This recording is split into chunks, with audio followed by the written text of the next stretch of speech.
69 metres long keel to the top of her masts, at 46 high, being only slightly bigger than Olympic. Olympic and Titanic were the Wolf in their Belfast shipyard in Northern Ireland. The two ships were built side by side. Titanic was massive. This centre anchor was at the time the largest anchor forged by hand and weighed in at over 15 tons. Hingley & Sons in their workshop in Dudley, England. The anchors were transported to Belfast by horse, train and ship before being installed. It took 3 years to construct Titanic, but by the 2nd of April 1912, Titanic was completed and taken out to the Irish Sea for her trials. She was certified as seaworthy by the British Board of Trade and ready for her maiden voyage. She would be servicing the transatlantic route, a journey from Southampton, England to New York, USA, with stops at Cherbourg, France and Queenstown, Ireland. RMS Titanic carried mail and cargo as well as passengers. She had 6 cargo hatches with numbers 1, 2 and 3 forward and 4, 5 and 6 aft. On our left is the number 1 hatch, the access point for the forwardmost cargo hold. The hatch cover can be found lying about 100 metres in front of the bow. It was blown off this hatch when the bow impacted the ocean floor and the water inside was forced up and out of the ship. 10th of April, RMS Titanic began her 5,360 kilometres journey to New York City.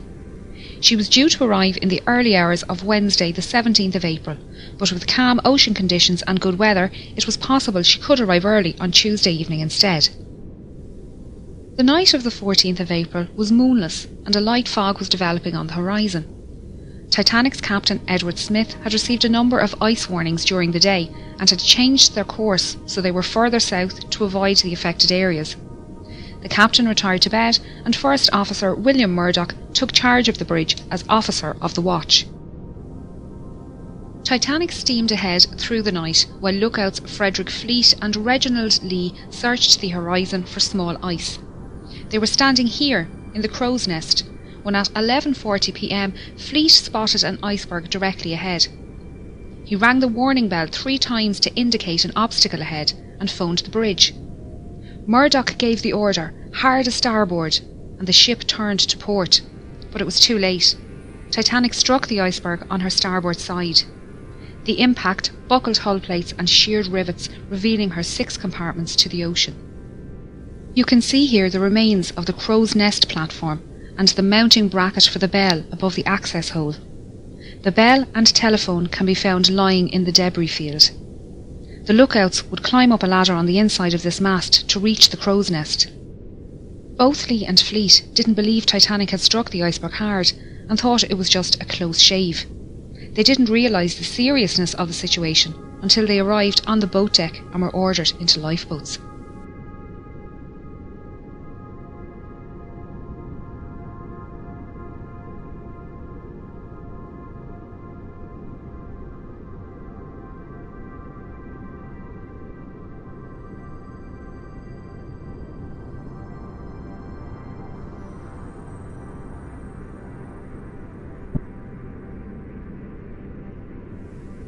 We are now heading down the number 2 hatch to reach the main cargo hold and mail room.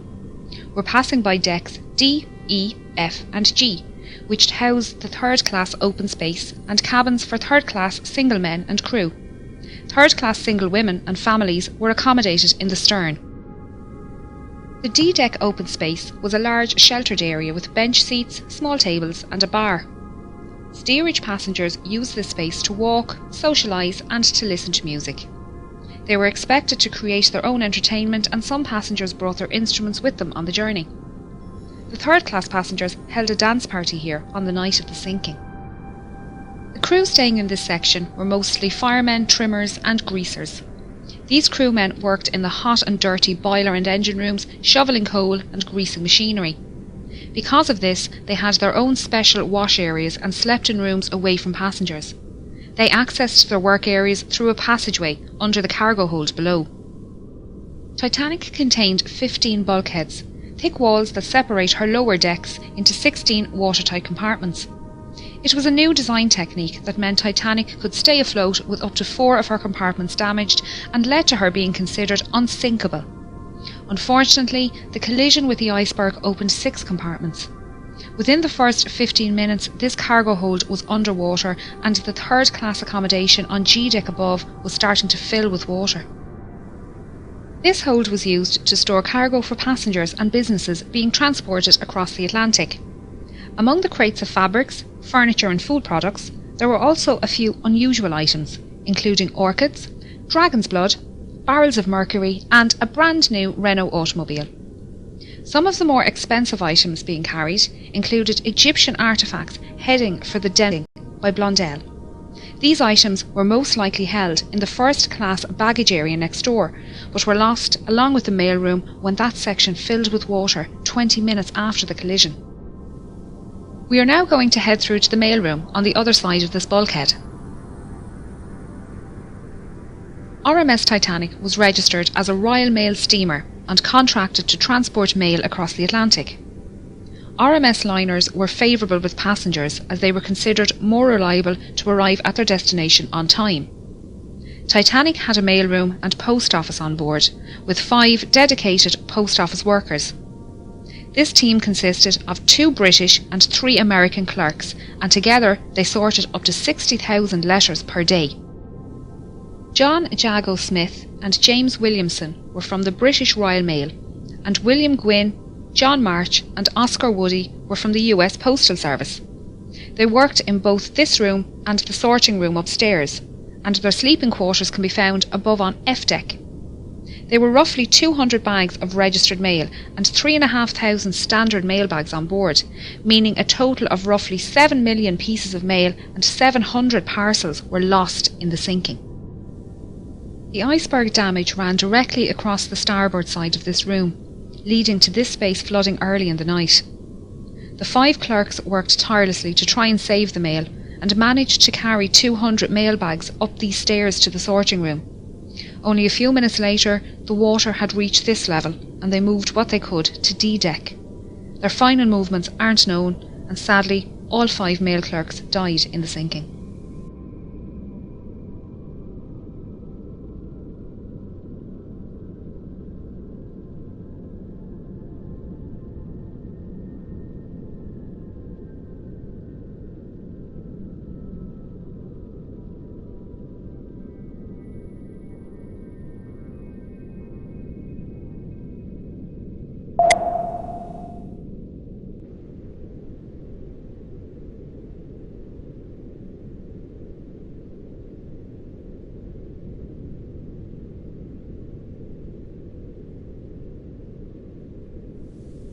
As the iceberg slid down the side of the ship, Murdoch ordered a hard aport, swinging Titanic's stern out of the path of the iceberg. He also closed the watertight doors, isolating the flooding to those damaged compartments. The forward 3 hatches, along with the peak tank and boiler rooms 5 and 6, were breached. The openings were long and thin, where the iron plating had separated and exposed a total area of little over 1 metre squared. After the collision, RMS Titanic stopped and almost immediately took a starboard list. The captain organised a group to go below and inspect the ship for damage. When they returned, Chief Designer Thomas Andrews was summoned to the bridge and given the damage report. Knowing the volume of each breached compartment and the initial rate of flooding, he calculated Titanic would sink within 60 to 90 minutes. The captain gave the order for the lifeboats to be prepared. Passengers who were woken by the impact were starting to make their way onto the decks. Many found large chunks of ice here on the forward well deck and shaved ice falling through open portholes on C deck. Third-class men had an impromptu football match, and first-class passengers joked about keeping pieces of ice as souvenirs for the journey. While exciting, passengers didn't believe they were in any danger, and most returned to their cabins soon after. We're now moving up to the bridge and then over to the Marconi radio room. RMS Titanic was not only luxurious, but also the height of technology at the time. She had a Marconi radio set on board and could send messages to other ships and stations up to 3,200 kilometres away. The fore and aft masts suspended the Marconi twin T-type aerials, 4 cables that transmitted the radio signals across the ocean. The top of this mast rests on the collapsed navigation bridge, where the officer of the watch would stand, and it was here the quartermaster stood at the helm and piloted the ship. You can see the outline of the wheelhouse walls on the floor. This telemotor is all that is left of the wheel, and along with the commemorative plaques serves as a stark reminder of the events of that night. Titanic carried just 20 lifeboats, 4 more than required by the regulations outlined by the British Board of Trade. There were 14 regular wooden lifeboats, 2 smaller cutters and 4 Engelhart collapsible boats. The total capacity of these lifeboats was only 1,178 people, far less than the total on board. This fact must have weighed heavily on the captain's mind, as he specified the boats to be filled with women and children first. Many passengers refused to board lifeboats, believing they would be safer on board Titanic. Just over an hour after the collision, the first lifeboat left the sinking ship. By 2 a.m, only her 4 collapsible lifeboats remained unlaunched. This is davit number 1, the only davit remaining in a standing position on the wreck. It was used by First Officer Murdoch to lower Lifeboat 1 and Collapsible C, and was in the process of lowering Collapsible A when the bridge suddenly ducked under the water at 2:15 a.m. The officers, crew and passengers alike were washed from the decks by the resulting wave, and the lifeboat floated away upright and empty.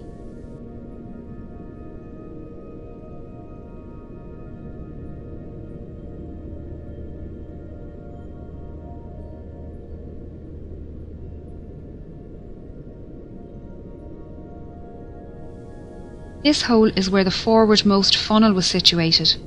As the bow dipped under the surface, the funnel fell forward and crushed the starboard bridge wing and the people swimming in the water nearby. The stern rose out of the water, peaking at an angle of around 15 degrees.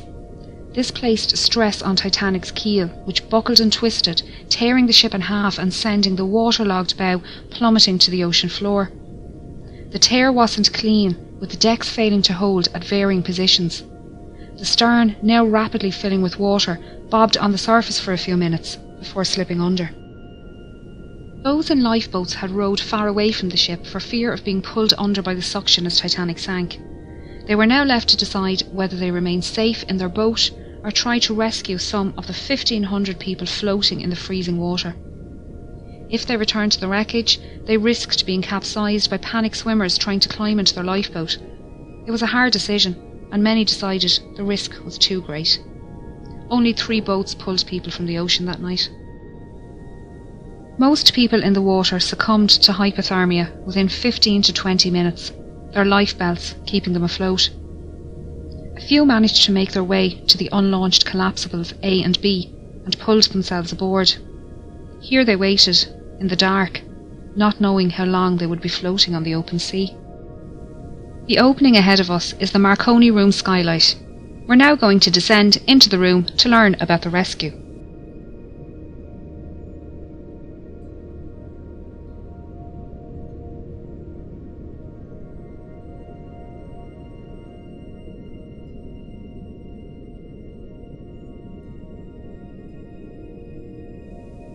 Throughout the night, Senior Operator Jack Phillips worked the 5 kilowatt Marconi wireless radio set to send out distress signals using both the old CQD and new SOS call codes. He alerted nearby ships to their position and status and received updates of ship locations and estimated arrival times. Junior Operator Harold Bride took these updates to Captain Smith and passed the captain's responses back to Phillips for transmission. RMS Carpathia radio operator Harold Cottam was off duty and about to go to bed when he decided to listen in to the nightly news from Cape Cod. Operators there mentioned they had ice warnings for Titanic, and Cottam decided to pass on the message.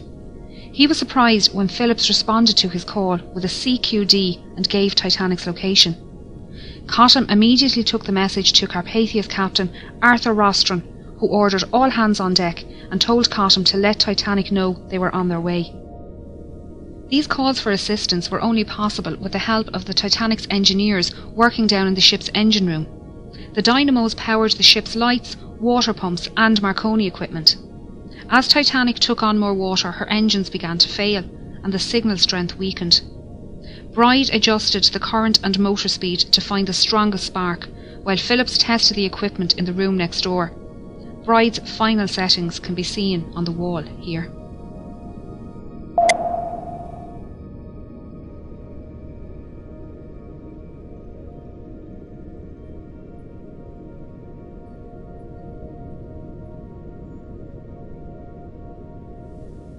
When water reached the boat deck, the operators left their station, with Bride heading towards the port bow and Phillips to the starboard stern. After the wave washed over the decks, Bride found himself in the water underneath collapsible B and managed to climb aboard. Phillips was lost in the sinking. RMS Titanic was carrying an estimated 2,208 passengers and crew, with only 712 surviving the disaster.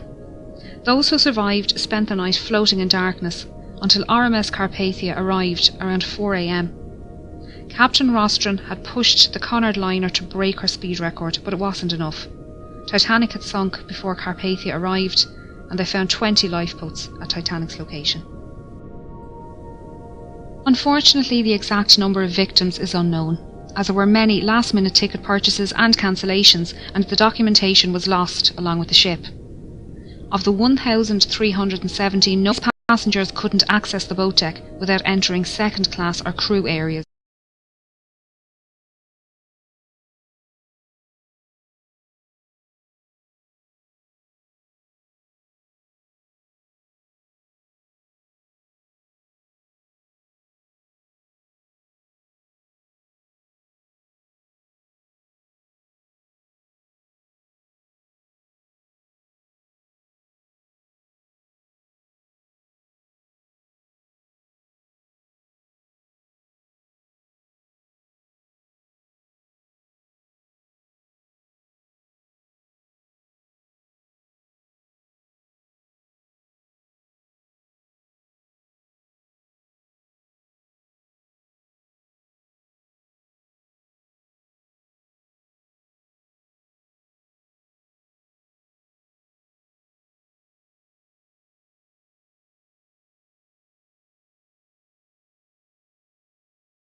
This deck also included the a la carte restaurant and Café Parisien, both managed by restaurateur Luigi Gatti. This restaurant and cafe were not included in the travelling fare like the dining saloon, and tables needed to be booked ahead of time.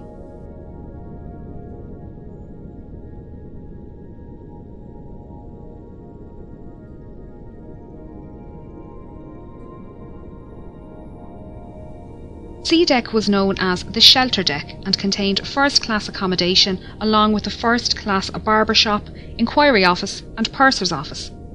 It was the highest deck to run the length of the ship uninterrupted. There were 135 first-class cabins and 2 sitting rooms on this deck, able to accommodate up to 315 passengers. Like all other decks on Titanic, there were no room number 13. C deck also contained the second-class library and third-class general and smoking rooms. These were situated in the stern section, currently located 600 metres south of the bow.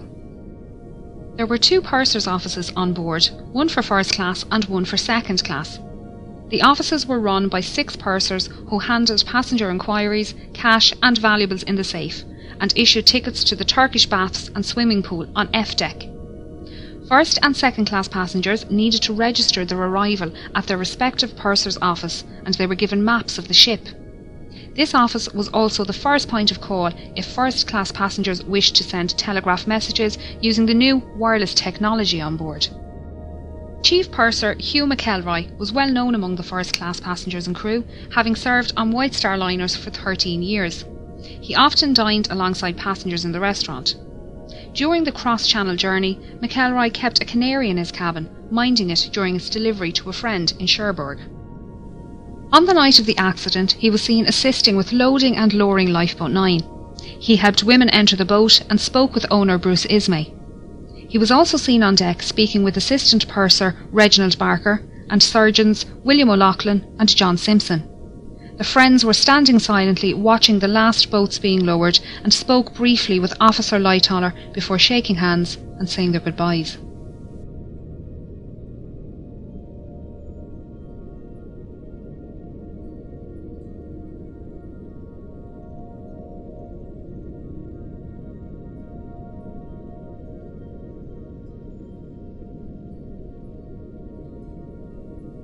The sitting room, one of the most recognisable on board Titanic, was part of a parlour suite occupied by the Strausses. It was decorated in the Regency style with mahogany furniture and gilt panels. It was the only room on board in this style, and you can still see the golden clock sitting on the mantelpiece, surrounded by debris.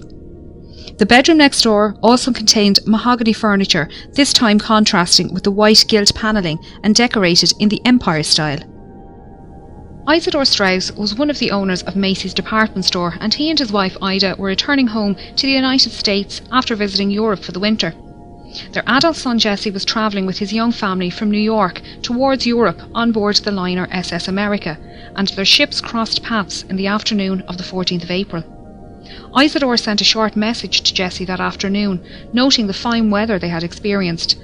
Unfortunately, Jesse wouldn't learn of his parents' fate until some 4 days later.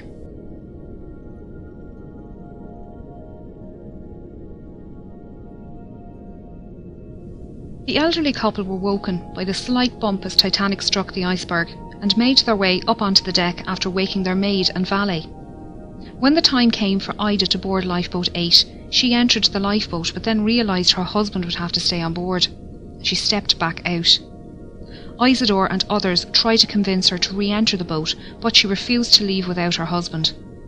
Ida helped their maid Ellen Bird into the boat and wrapped her fur coat around Ellen, saying she wouldn't be needing it anymore. Isidore and Ida were last seen sitting in deck chairs on the A-deck promenade holding hands. Isidore's body was recovered from the ocean, but Ida's was never found. The Strausses' parlour suite was just one of many specially designed first-class rooms. The 77 large staterooms were decorated in a range of different period styles. Titanic was designed to be the height of opulence, and the first-class common areas were the most luxurious. She mostly followed Olympic's design, but White Star Line made many changes to Titanic's layout and fixtures due to feedback from Olympic's maiden voyage. Some design changes can be seen on D-Deck.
D-Deck was the saloon deck and contained the first-class reception and both the first and second-class saloons. This was also the highest deck to accommodate all three classes. This reception room was possibly the most utilised first-class space on the ship. It extends the full width of the ship and was decorated Jacobean style with raised ceilings, white carved panelling and dark green carpet. The arched windows on the sides allowed natural light in during the day and were lit at night by electric lights hidden behind the glass. White wicker furniture with green cushions and potted palms completed the look, keeping the space open.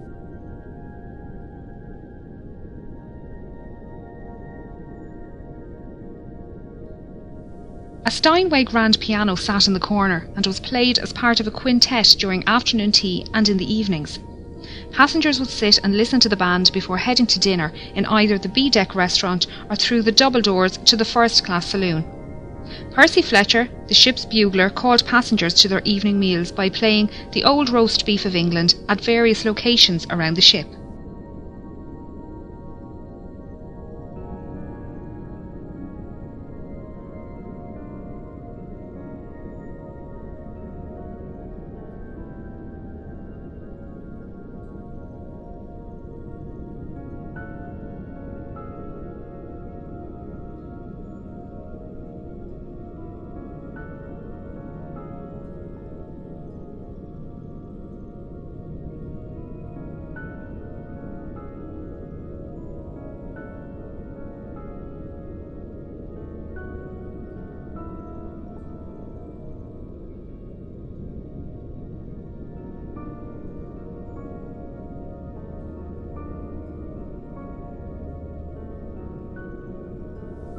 First-class passengers boarded and departed the ship via the gangway doors on either side of this room, or by the gangway doors directly above on B-deck.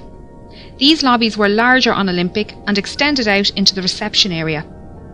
During Olympic's maiden voyage, White Star officials noticed crowding in the reception area each night after dinner and decided to extend the reception area on Titanic. They also redesigned the small reception area near the B-deck restaurant to split the crowd and added additional seating in both areas. These 3 elevators serviced only the first-class passengers and ran from A-deck to E-deck. A 4th elevator was available off the second-class staircase and was the first elevator to be available for second class on any White Star liner.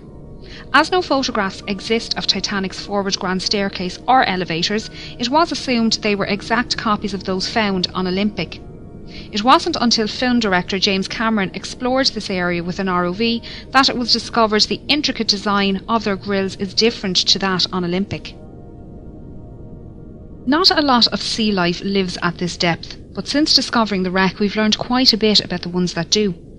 So far, 24 species of invertebrates have been discovered around the wreck, including crabs, coral and sea stars.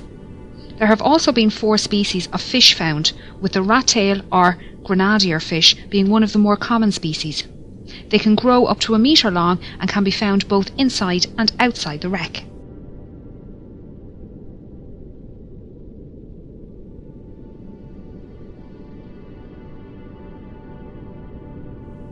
E-deck was also known as the upper deck and provided accommodation for first, second and third class passengers as well as most of the crew. An access corridor used by both crew and steerage ran almost the length of the ship on the port side, just behind this door. Named Scotland Road by the crew after the busy street in Liverpool, the 2.6 metre wide corridor allowed passengers to make their way to and from the dining saloons on F-deck and crew to reach their quarters. This side of the door was strictly first class only, and running down the starboard side were 45 staterooms. These rooms were alternative first or second class and were therefore not as luxurious as those on the decks above, but still comfortable. Many contained mahogany furniture with white enamel brass beds.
This stateroom was occupied by Margaret Brown, a wealthy American activist and philanthropist.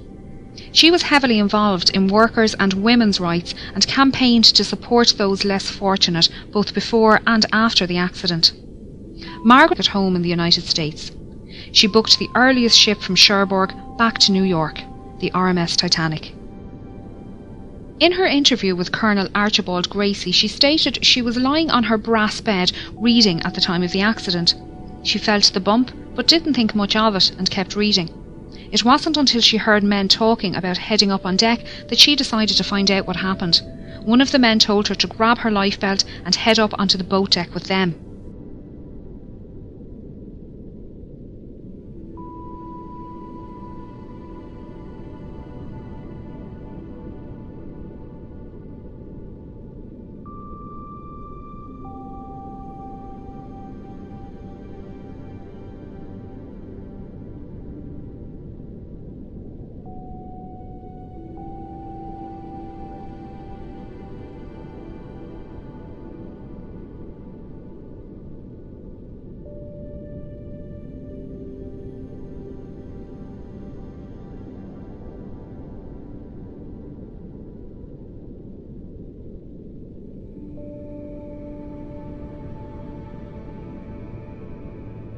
As they made their way up, she saw a group of men manually lowering the F-deck watertight doors from the access points in the floor here, directly outside of her cabin on E-deck.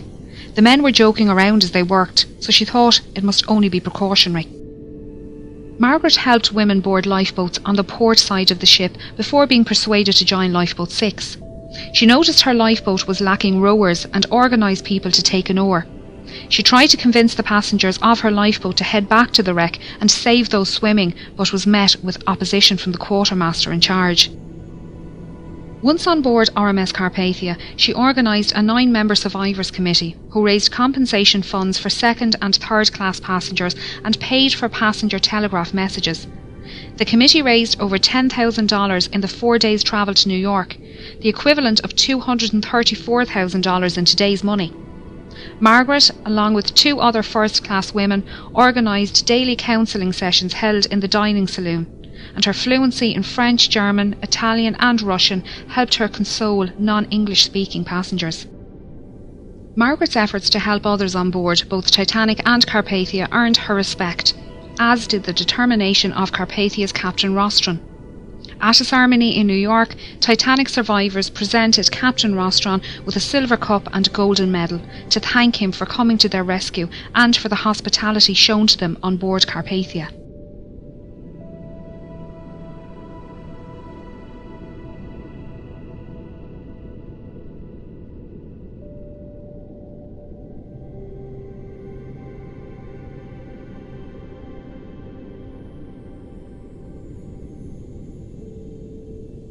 This watertight door is the one Margaret Brown watched being lowered from the floor above. On the other side of the door is the swimming bath and the linen storage rooms. Their state is unknown, although this area flooded around an hour after the accident and is expected to be in good condition due to the lack of water movement here. As we can see, the Turkish baths are well preserved. This was the cooling room, and first-class passengers would relax here after using the temperate, hot and steam rooms just off the side door. Passengers would change into towels using the change rooms in the starboard corner and store any valuables in the cabinet next to the vestibule. The passenger would then make their way down to the temperate room, where they would sit or lay in the heat for 10 to 15 minutes. Here they would start to sweat before moving into the adjoining hot room. After spending another 5 to 10 minutes in the hot room, the passenger would either take a cold shower or a dip in the swimming bath next door, before making their way into the shampooing room. Here the passenger would lay on a marble table while an attendant gave them a full body wash and massage. Once dry and wrapped in clean towels, the passenger would make their way back to the cooling room, where they would relax until their body returned to the normal temperature. The Turkish baths is one of the best preserved areas on the ship, with most of the tiles, ceiling lanterns and wooden panelling still in place. The deep location within the wreck leaves it protected from destructive currents, although there is still sea life down here. The rust icicles, or rusticles, hanging from the ceiling are created by iron-eating bacteria. They come in different shapes and are incredibly fragile, disintegrating when touched. Along with the bacteria, fungi, shells, sand, clay and coal can be found within the rusticles. Scientists have been collecting samples to determine the different strains of bacteria living on the ship, and their research has been used to preserve oil and gas pipelines and safely dispose of old ships and oil rigs.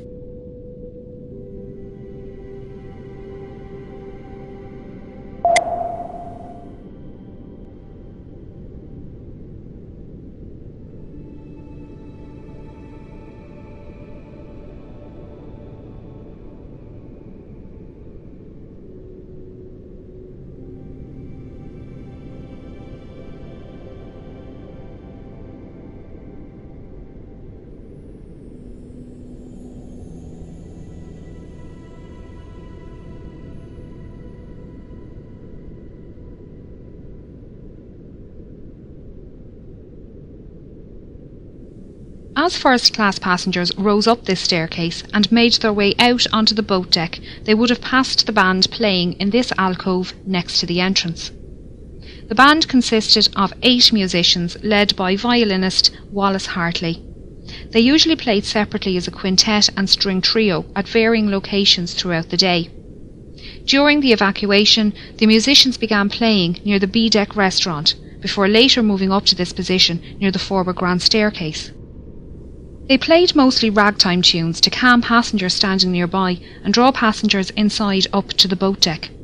Some survivors state that the band played until the end and that the night was so quiet even those in lifeboats away from the ship could hear the music. Many survivors claim that the hymn "Nearer My God to Thee" was the last song played, although it was also reported to be "Songed Autumna." Sadly, all 8 members died during the sinking, with only 3 remains recovered by the cable ship Mackay Bennett. Wallace Hartley was one of them, found with his violin inside his case and strapped to his body. The violin was an engagement gift from his fiancée, and it was returned to her following his death. Memorial monuments have been erected around the world to honour those who died at their posts as Titanic sank. The musicians playing on deck, the passengers who loaded lifeboats and then stood aside, the firemen and engineers keeping the dynamos running.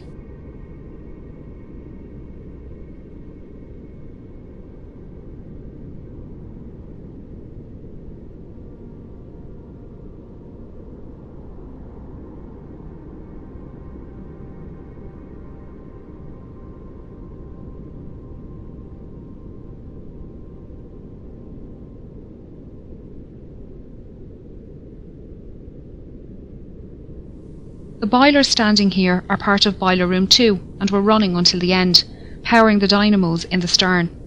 A skeleton crew remained in the electrical engine room, redirecting power and keeping the lights on. This is the point where the keel failed and the massive ship began to tear itself apart. As so much of the ship between the bow and stern sections is scattered in the debris field, it's difficult to piece together the last moments of Titanic.